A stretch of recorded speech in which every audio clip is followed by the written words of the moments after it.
I would say a TCK is someone who has lived a portion or a large portion of their developmental years outside of their passport country or their parents' passport country. Maybe more importantly, experientially, to be a TCK is to have your heart in many places, and for many places to be your home.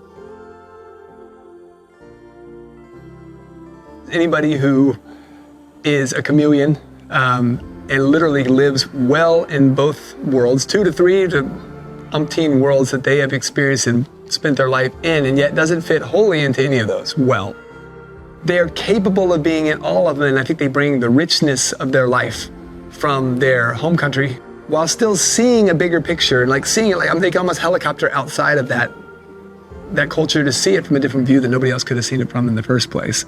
I think a lot of people think about kids as very resilient and can just, wherever they get put in a situation, they'll be fine because they're kids, you know?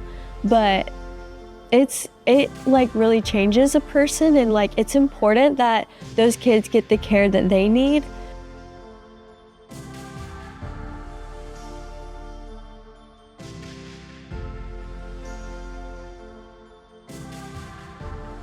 I think a lot of times in the missions world or in churches as well, like the focus can be a lot on what the parents have accomplished, like what they have done, like how they've spread the gospel and all of these things, which is good, but at the same time it kind of leaves out the other half of the family.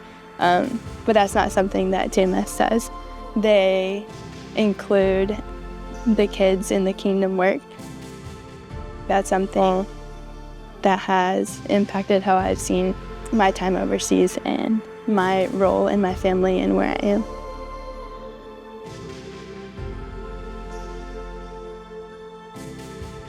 Constant prayer, I would say, and I think that's not something I valued as a kid whatsoever, because you don't know it. Just knowing that there's someone there. A big difference about the TCK team is that knowing that they want to be there and that they are ready and willing to serve you in any way that you need. I was doing okay in this new culture, especially like in the beginning. And whenever we have gatherings, it's great because you get to see everybody that is like praying for you and helping you throughout your process, and then you get to see them in person, and they're all so intentional with you.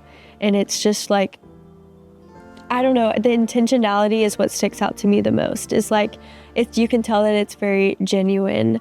We come to a gathering together, and these kids are being discipled in deep ways and being debriefed over their experiences as TCKs, crossing from home culture to passport culture to service culture. And I can feel the intentionality of the staff in the way that they build programs and in the way they execute those programs with our kids. But not just that, then it's the follow-up. It's the constant, like, we want to continue to care for your kids. You know, they're not on social media, but they're connecting via us and then creating groups to meet virtually throughout the time between when we're meeting face-to-face. We're still children, all the same. We have the same struggles. It's just a different reality that we're in, and most of us are far away from family. We left a lot behind, and we've gained a lot at the same time, but your support and your prayer, whether that be financially or prayer, like I said, prayer, it really does come a long way. And you're not only investing in our parents' ministries, but you're also investing in us and our education and our spiritual welfare, our spiritual lives and our welfare. You're investing in one more generation that will hopefully go on and invest in others.